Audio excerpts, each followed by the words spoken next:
Hearing to order, and let me welcome everyone back. Today's hearing will focus on the Department of Interior's land buyback program, including the Cobell Scholarship Fund. In 2010, Congress passed and the President signed into law the Claims Resolution Act of 2010. The title in this act, the Individual Indian Money Account Litigation Settlement, authorized and ratified the Cobell Settlement Agreement. The purpose of the settlement was to resolve a class action lawsuit regarding the federal government's accounting and management of over 300,000 individual Indian trust accounts. The settlement agreement established and deposited $1.9 billion into the Trust Land Consolidation Fund. Those funds are to be expended during the 10-year period from 2012 to 2022.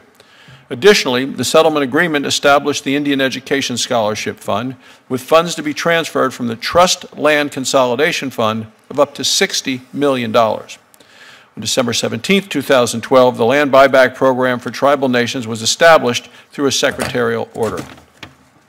The Land Buyback Program implements the land consolidation component of the Cobell settlement by purchasing fractional land interests from willing sellers and then holding those newly purchased lands in trust for the respective Indian tribes.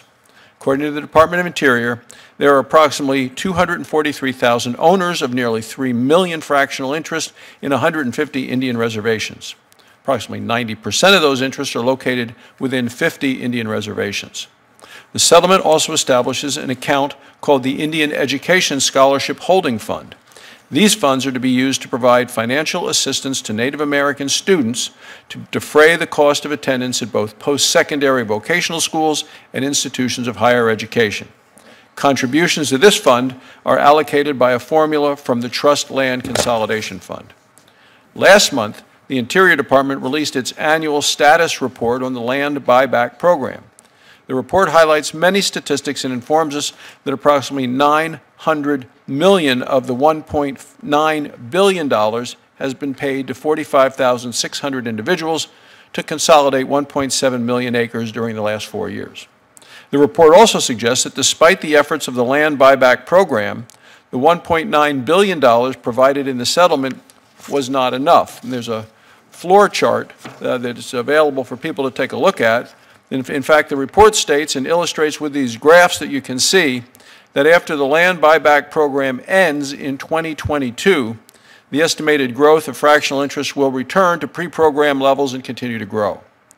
Today's witnesses will help us determine the success and effectiveness of the land buyback program at its 4-year anniversary and should assist in the incoming Trump administration in considering this program's viability.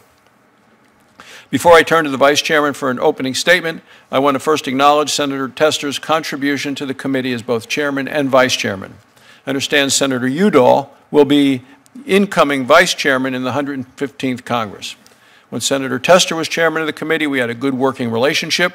When the roles switched, we continued to have a good working relationship in a bipartisan fashion. Nothing changed. Let me say that in a few times we might have disagreed on policy, we always agreed on the goal. And that was bettering the lives of tribal communities. We never lost focus, nor did we waver. So I want to personally thank you, Senator Tester, for your leadership, your dedication to Indian country. I want to also include the same thanks to your staff.